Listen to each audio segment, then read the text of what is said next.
This is a WKYT podcast.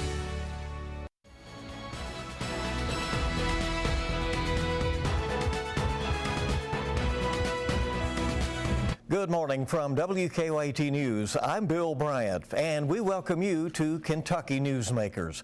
Later, we'll get some advice on coping with these tough circumstances we're in right now with COVID-19 concerns around every corner and the sudden economic stall. EKU professor and psychologist Dr.Theresa will join us later.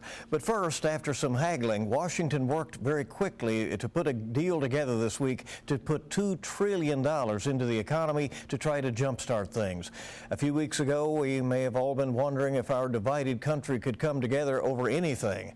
And then the circumstances came along that forced it to happen. It's the biggest economic stimulus package ever in America, and it's designed to help businesses, large and small, hospitals, and others to get checks into the hands of most Americans quickly to help them meet immediate expenses. Congressman Andy Barr joining us first. He's appearing remotely from another Lexington studio as we continue to have social distancing, and we'll discuss the federal response to COVID-19 and what this stimulus package is designed to do. Congressman, thank you very much for being with us. You know, I know that you're getting... Good morning, Bill. You're getting calls as we are from businesses, from people who've been laid off. Some are very desperate at this point. What, in a nutshell, does this massive piece of legislation do? Well, Bill, this is, as you said earlier, this is the largest, most aggressive fiscal stimulus in U.S. history. And it's the third phase of the federal response to this national public health emergency. The first phase was an emergency supplemental bill, about $8 billion, that provided funding for the Centers for Disease Control, the National Institutes of Health, and other healthcare agencies, the Health and Human Services Department, to provide funding for diagnostic testing development, antiviral treatments, and also vaccine development. We met with the chief medical officers of all of the pharmaceutical companies, and they have really put a lot of muscle and brain power behind the effort to find treatments and a vaccine. And the sooner we get that done, the better for our economy and our recovery as a country. The second phase was a package for families to provide free testing for every American, in addition to provide paid leave, sick leave, medical leave, family leave. Many kids are obviously out of school, and so this legislation responded to that. Also provided more funding for unemployment insurance and safety net programs like the TFAP program for our food banks. That's necessary because we saw just late last week 3.3 million new unemployment claims as a result of this economic shutdown. And then this third phase is this heroic fiscal stimulus, a $2 trillion intervention into our economy to supplement the extraordinary moves by the Federal Reserve to help stabilize our economy. And as we have talked to the Treasury Secretary and my colleagues on the House Financial Services Committee, market participants, banks, small business owners throughout central Kentucky and across the country, and as we've talked to the top officials at the Federal Reserve Board, what they have stressed to us is that this is not a recession in a traditional sense or definition of that term.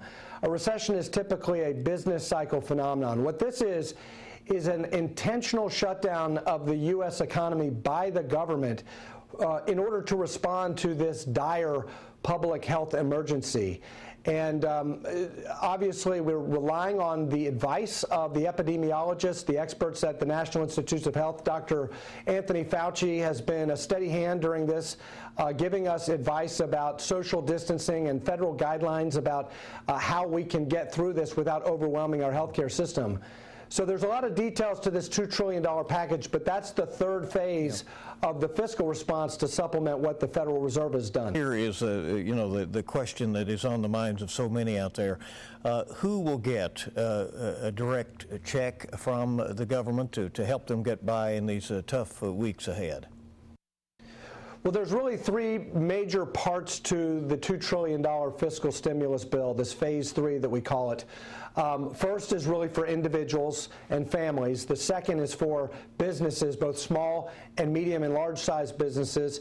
And then finally, help for our healthcare system, appropriations for our hospitals, our frontline medical workers who are doing incredible, heroic work, putting their own health and their family's health on the line in order to respond to patients who are sick or are at risk of contracting this very, very potent pathogen.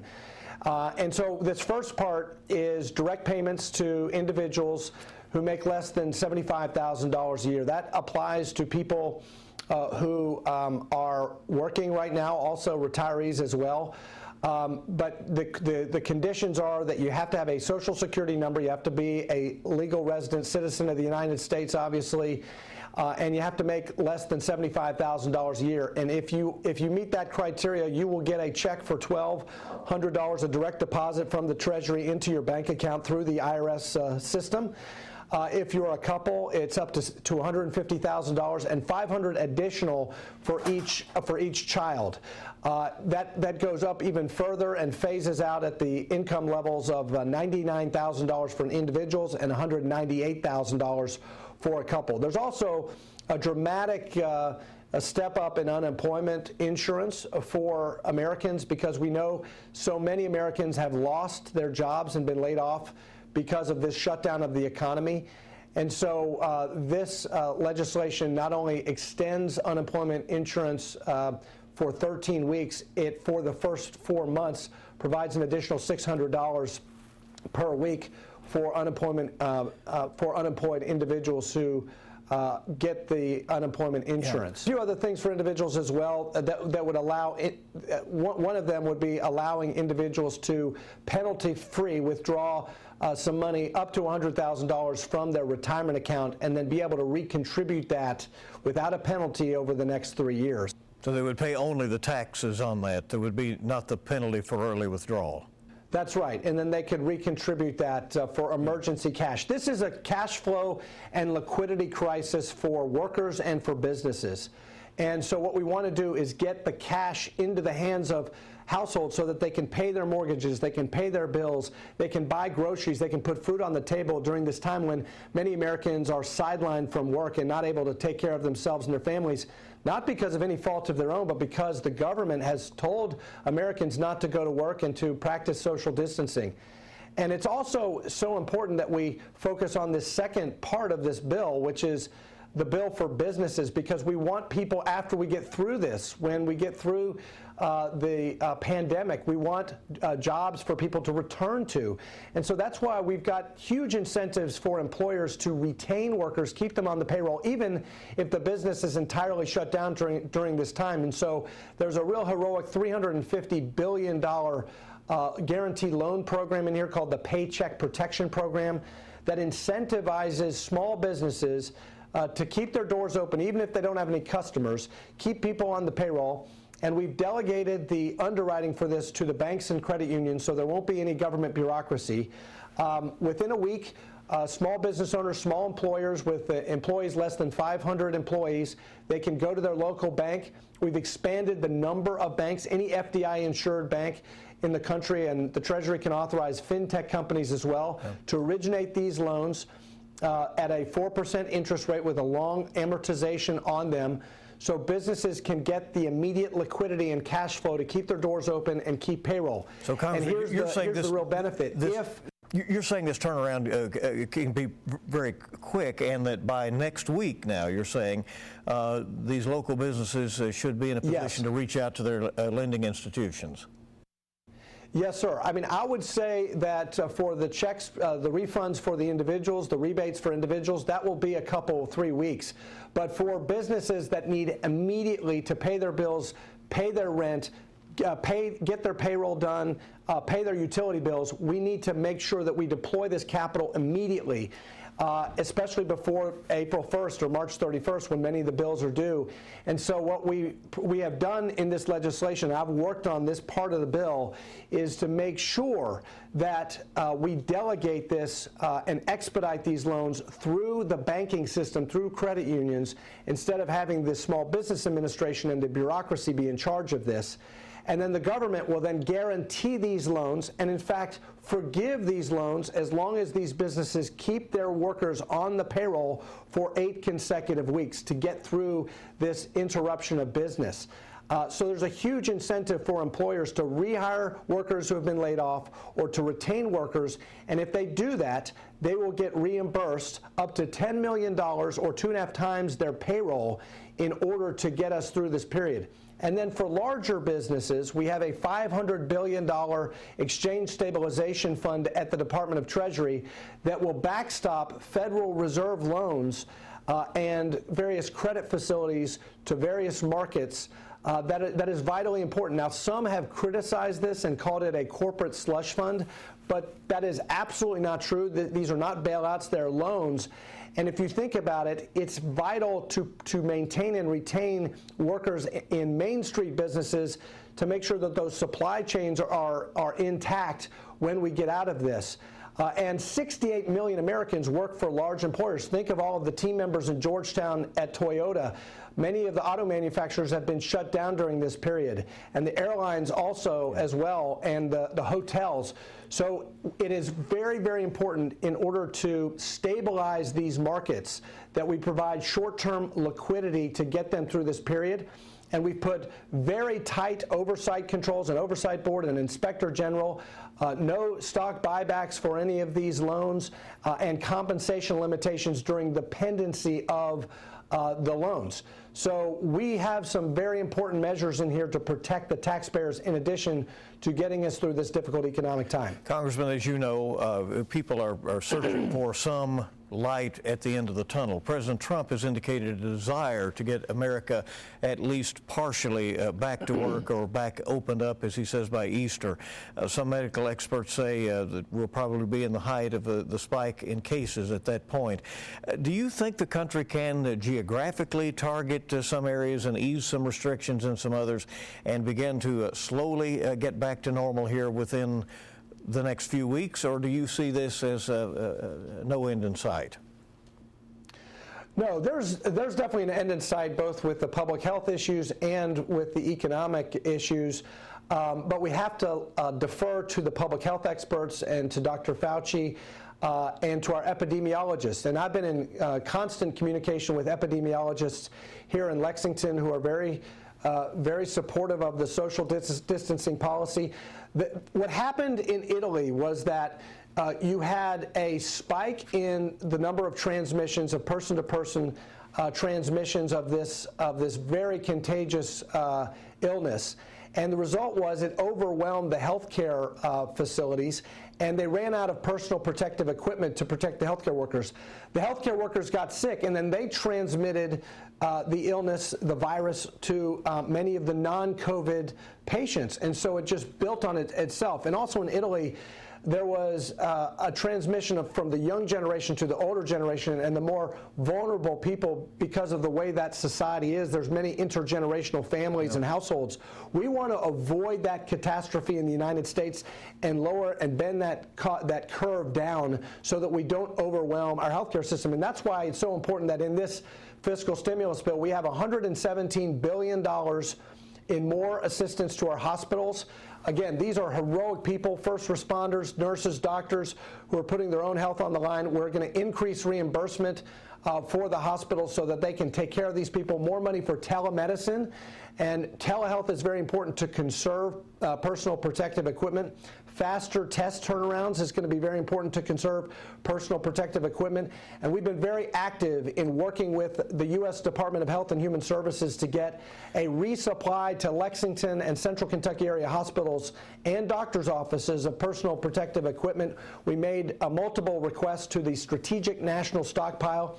And in this legislation, there will be an additional $16 billion that will be used to purchase equipment and N95 respirators and surgical masks and gowns and gloves to resupply the Strategic National Stockpile. We've got to make sure that we resupply our hospitals and our frontline healthcare workers to keep them safe and keep them on the battlefield, so to speak. Congressman. That's also important to preventing a further spread of this contagion. Just about a minute or so left. This country has been very partisan, very divided for many, many years now.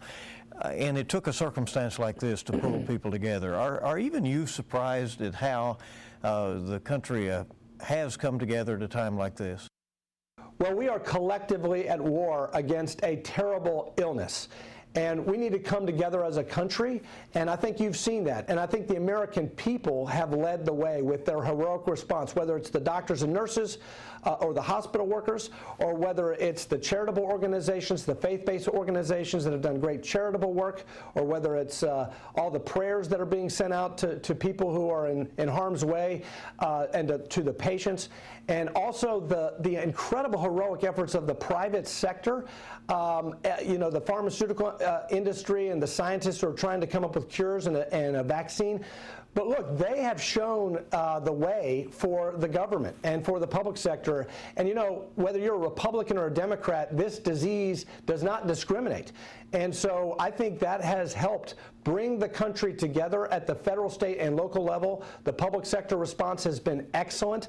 The FDA has expedited approvals of diagnostic testing, and Republicans and Democrats have come together in all three of these bills to promote bipartisan solutions. And as I said before, a very aggressive response to help people weather this very difficult economic storm. This was basically, as the chairman of the Federal Reserve has said, this is the government shutting down the U.S. economy as an investment in public health.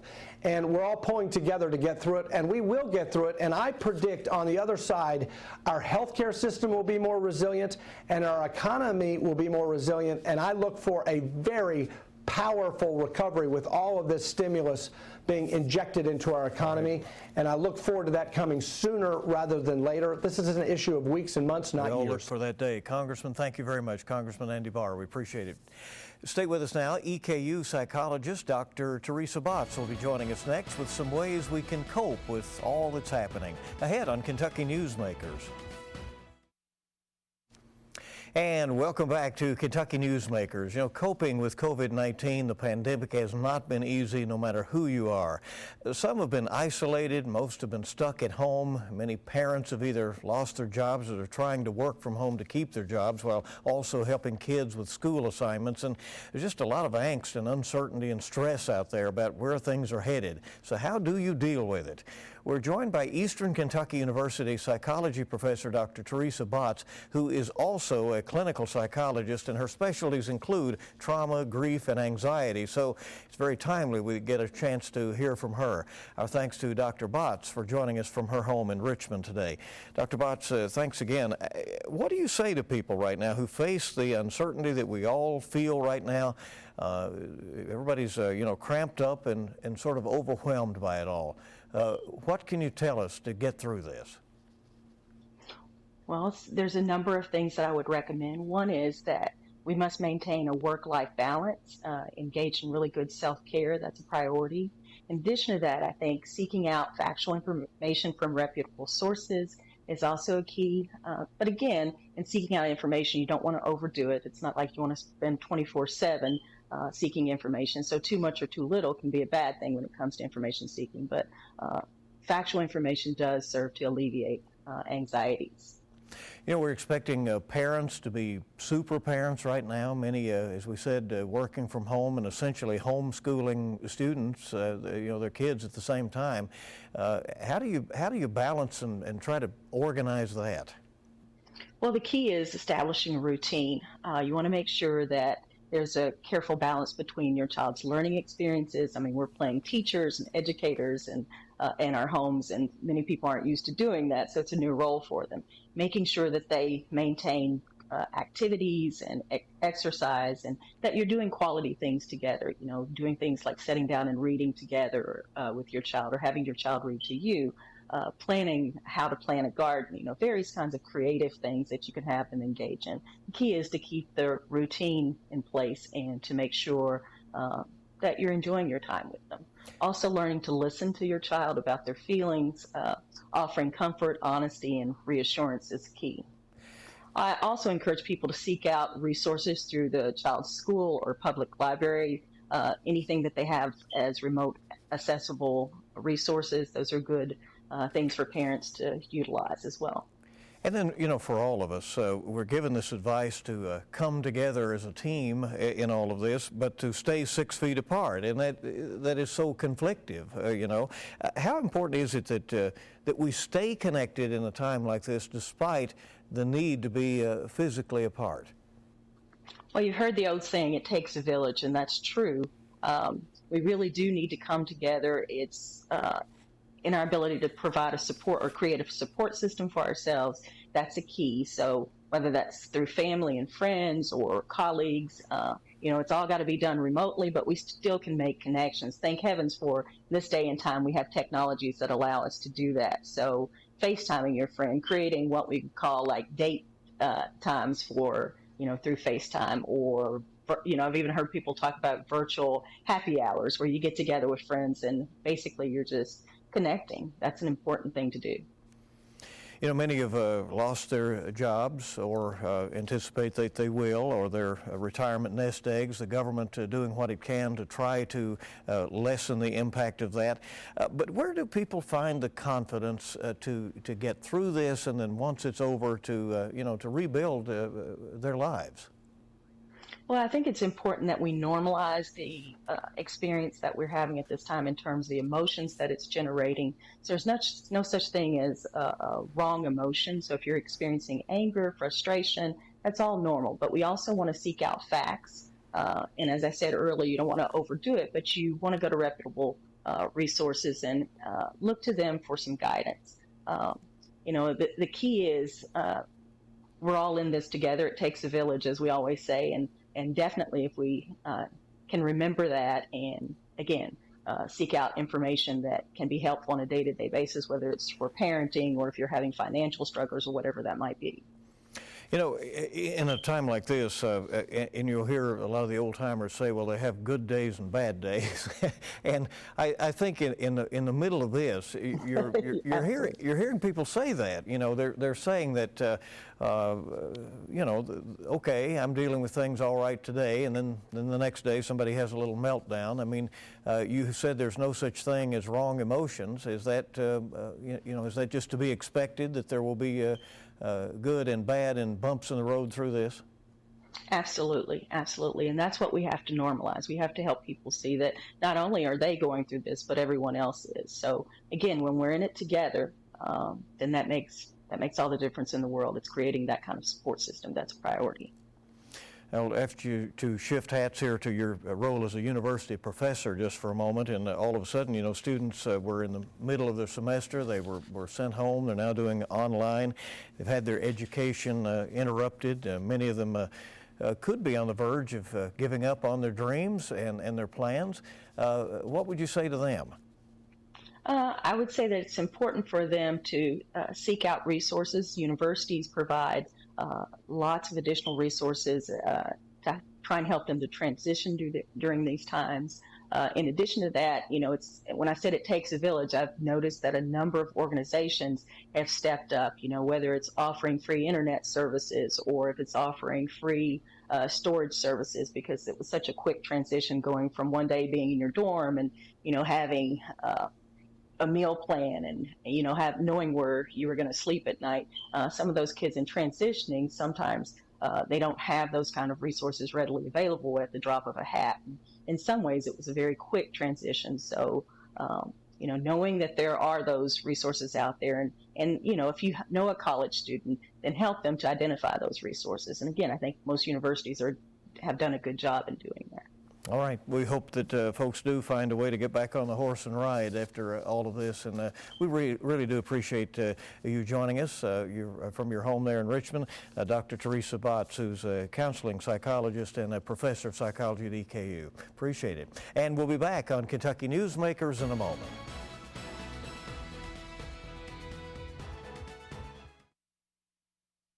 Welcome back to Kentucky Newsmakers. Some economic relief is coming. Our national political analyst explains. Hello, I'm Greta Van Susteren, and here is your full court fast break. Early Wednesday, Congress finally coming together on a $2 trillion coronavirus bill. It is the largest stimulus package in U.S. history. This plan will offer direct payments to low and middle income Americans. How much? Americans making $75,000 a year or less will get $1,200 checks. Couples making up to $150,000 a year will get $2,400 plus an additional $500 per child. The more money you make, the less you get. Individuals making over $99,000 or couples making more than $198,000 a year won't receive any aid. Now, these payments are just one part of the bill. The deal will also expand unemployment benefits and dedicate $367 billion to helping small business. Plus, it will put $500 billion in subsidized loans towards larger industries. This coronavirus package may not be the last one to make its way through Congress. House leaders reportedly expect at least 2 more stimulus measures in the near future. Want more Full Court Press? Tune in Sunday. We bring politics home, covering the national stories that impact you. And that'll be at 11:30 on WKYT. And that's Kentucky Newsmakers. Thank you for joining us. Make it a good week ahead.